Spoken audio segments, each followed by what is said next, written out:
السلام عليكم ورحمة الله تعالى وبركاته. قيارتو ايدin salaam dhamaantii saawdantiin halka digala socotaan waa ladan official channelku waa channelkeena waan isku soo laabanay fadlan hadii aad ugu cusub tahay dhowr shuruudaha channelka subscribe like share comment waa dhankiina waxba kuuguma ahan adigana anigana waan ku faa'iideeyaa fadlan aan iscaawino halka digala socotaan isxasuusin mar kale waa ladan official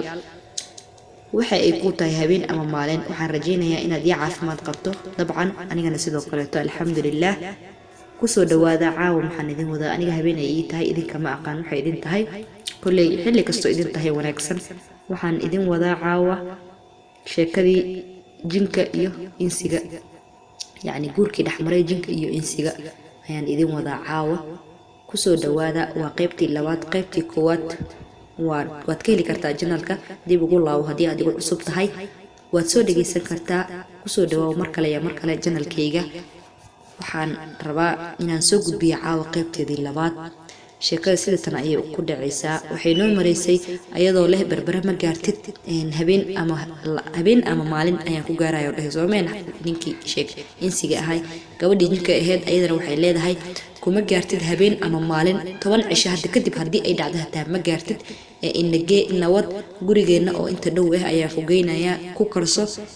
raashinkaaga iyo shaahaaga kadib naso markii aad nasato kadib iska soo bax u soo dhaqaaq meeshii aad rabtay oo aad u socotay ayay leedahay ninkii sidii ay ku soo dhaqaajisay waxa wato wili sheekada xasan olol oo ahaa nin reer ceergaabo ah yani wuxuu ka soo jeeday ceergaabo Allah u naxariistay ay leeyihiin laakiin waxa jirtay in aabahay gabadhii ayaa waxay leedahay waxa jirtay in uu aabahay igu iri jin iyo insi wixii aad hesho soo kaxayso markii aad dabalanaysay badda ama xeebta aad joogto jin iyo insi wixii aad hesho soo kaxayso waan ogolaaday sheekada hadda waxa wato xasan waan ogolaaday ayuu leeyahay yani waxay ku tiray inagay gurigeena cuntada iyo raashinka meesha ku karso kadib meesha artid aad ayay dhahday soomahan ilaa meesha ay noo marisay sheekada wuxuu leeyahay waan ogolaaday sheekadii ay ii soo jeedisay oo waxaan ku iri waayahay ina mari kadib inta ay gacanta midig buuxsatay ayay xaqi buurta ii jiidatay buurta hadii aan u lugayn lahayn waaga ayaa noogu bari lahaa oo ma gaari karno dusheeda sare laakiin in ay ila booday iyo in ay ila dooshay ma garanayo waxaan kaliya oo aan arkay mar qura aniga oo buurta dusha taagan dabadeedna niman mawlac masaajid ku tukanaya oo jin ah ay igu soo yaacayaan iyaga oo qaylinaya oo leh Allah insi bay wadataa kadibna inta ay xageedii dambe marisay ayay iyagii afka shiinaha u eg kula hadashay laakiin cabaar markii ay afka kula hadashay afka jeynaha yani shiinees ku eg ayuu leeyahay ay kula hadashay ayay hadana af Soomaali kula hadashay oo ay ku tiri aniga may garanaysaa inaan aamino suldaan ahay waxay ku yiraahdeen waan ku garanaynaa markaas ayaan hadana ayay ku tiri aabahay ayaa igu amray in aan soo kaxaysto jin iyo insi wixii aan ka helo badda marka wiilka yar baan soo helay oo aan ma taaban kartaan ayay leedahay yani oo ma taaban kartaan kadib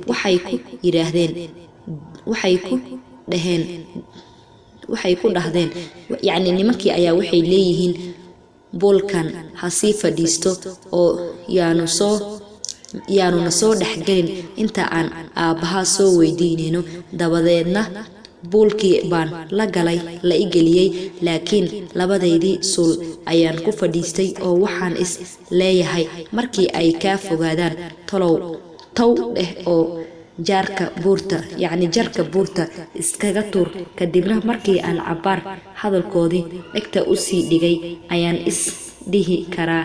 turka yani way ka durkeen towdhe hadda soo buul kanow yani wuxuu la hadlay hadda buulka soo buul kanow soo buulkanow bad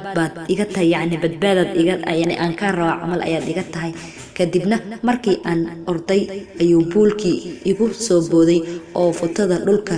iigu dhuftay yacni saljuglo ahaan ayuu dhulka iigu dhuftay waan yaabay dabadeedna aniga oo fajacsan ayay igu soo noqdeen oo igu yiraahdeen oo ma baxsanaysaa oo ma baxsanaysaa yacni baxsad miyaad islahayd markaas ayaan ku idhi maya isma aanan oran baxso kadibna waa lay kaxeeyey waxaa lay geeyey meel dayr leh oo ay kebdo haddii aad fahmaysaan kebdo iyo caws ku wareegsan yihiin oo weliba iftiimaysa islamarkaana ay wax waliba yaaliin markii albaabka meesha lay soo taagay ayaan ku idhi assalaamu calaykum ilaan jinka wuxuu ahaa insi yacni astaghfirullah jinka wuxuu ahay aniga waa ka cabsada sheekada jinka waxa uu ahaa jin islaam ah waxay iigu jawaabeen wacalaykum salaam markaas ayaa laygu soo socday ayaa laygu yiri soo soco oo suldaankii waa ka dhaxda fadhiyo ee salaam suldaanka waxay ula jeedaan gabadha keensatay aabaheeda meesha ayuu suldaanka yahay kadibna kabihii inta aan iska bixiyey ayaan suldaankii gacan qaaday ayaan yacni salaan u taagay ayuu leeyahay waa nin geesi abo suldaankii gabadha yacni geesinimo maya cabsida qaar geesinimo ayay ku tustaa sooma la dhihi jirin soomaalida wuxuu leeyahay ayaan u gacan qaaday yacni gacan qaad si walba way noqon kartaa yacni waan salaamay ahaan ayuu leeyahay markaas ayuu suldaankii furaashkii uu ku fadhiyey intuu uu cagihiisii laabtay agtiisii fadhiisay wuxuuna igu yiri koob shaah oo bigees ah u soo shuba kadibna waa lay soo shubay waana cabay shaahi balse markii aan shaahi cabay ayaan idhi biyo aan cabo ii soo shuba markaas ayuu suldaankii yiri biyo iyo caano ha layskugu soo shubo maanta oo dhan ayuu soconayay oo wuu beer xormayaa yacni waa uu baahan yahay kadibna intii ayaan cabay markaas ayaan dhididay kadibna markii aan qaboobay ayuu suldaankii igu yiri waryaa xasan olol markaas ayaan is idhi war ninku aabbaha olol ayuu garanayaa yacni wuxuu niyadda ayaa maka farxay aabbaha ayuu garanayaa in isleeyahay markaas ayaan ku idhi hee kadibna wuxuu igu yiri aamina ma wada socoteen waa gabadhii jinka ahayd aamina ma wada socoteen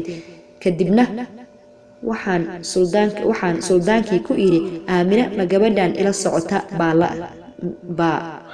yacni aamina ma gabadhan ila socoto ayaa maa la dhahaa yacni aamina miyaa ayada maa laga wadaa keliya wuu iska soo raacay leh waa tii badda ay soo quusisay asagaaba yacni qof shoog ahaan camal waayo uu iska daba socdaa cabsi darteed ayuu u daba socdaa markaas ayuu igu yiri haa aabihii ayaa dhahay haa waa aamina ayada naftirkeeda haddana wuxuu igu yiri oo maxay ku soo tiri markaas ayaan ku idhi waxay igu tiri reerkayga caawa sii hoyo oo kusii shaah kusii raashin karso kadibna meeshii aad ku socotay oo usii ambabax dabadeedna suldaankii wuxuu la hadlay gabadhii oo halka aloolka dabadiisa taagan alool yacni waxaa laga wadaa aqal soomaali ninkii garanayo aloolka dabadiisa taagnayd oo ku yiri aamina macaynkaas baa kadibna aamina waxay aabbahayd ku tiri aabe si kale ayuun igu soo yacni si kale oo aan igu soo raacin oo sidaas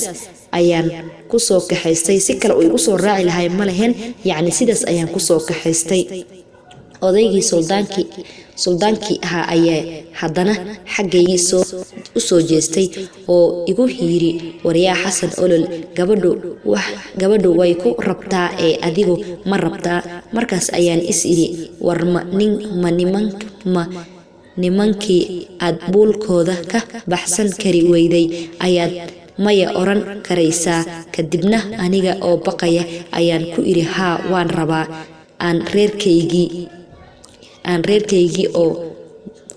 reerkaygii aada oon booqdo ayaan ku idhi haa waan rabaa kadibna aniga oo baqaya ayaan ku idhi haa waan rabaa aan reerkaygii xoolo kaaga doono markaas ayuu igu yiri suldaankii meesha aniga xoolo annaga yacni dhankeena jinkasaan u nahay xoolo nalama siiyo ee annaga ayaa bixino xoolo ee gabadhii ma rabtaa ayuu leeyahay haa ayaan dabadeedna ilaan waxaan ahay nin cabsanayo oo dadkii waxaan isleeyahay buulkeedii ku qabtay oo aad ka baxsan weyse kama baxsan kartid ayaga dhankooda asxaabta sheekada way sii socotaa waxay leedahay qayb afraad waxay leedahay yacni waxay leedahay qaybtada waa qaybtii labaad waxay leedahay qaybtii afraad waxay saddexaad ilaa iyo afraad sorry ha laga raali noqdo sidaa iyo sheekada iyo mar kale aan insha Allah waxaan rabaa wareega dambe inaan dhameeyo ilaa baartiga ku egtahay aan gaarsiiyo inkastoo aan cabsi ay leedahay haddana waxaan idin leeyahay fadlan iyo mar kale waxaan idinka codsanayaa waxaan nahay Soomaali ma jeclan markasta inaan horumar isgaarsiino balse haddana waxaan idin xasuusinayaa mar kale in aad subscribe saarto gambaleelka aad rukumato si aad noola socoto xilli kasta waxa aan soo gelino waayo waa ii dhiirigelin ama waa ii muhiim in aan helo commentigaaga ama subscribe-kaaga like-taada share-kaaga ama daawashadaada wax alla waxay ahaataba waan ku qanacsanahay biidnillah waxaan idin leeyahay caafimaad fadlan ha ilaawin share subscribe like comment waa dhankaaga walaalahayga dhammaan saa u dhantiin waan idin wada jeclahay fadlan haddii aad igu cusub tahay ilaawin mar kale subscribe halka waa la isku arkay waxba idin kama dhibaysa dhac ku siiya meesha gaduudan kulantan dambe oo xiisan insha Allah wassalaamu calaykum waraxmatullaahi tacaala wabarakaatuh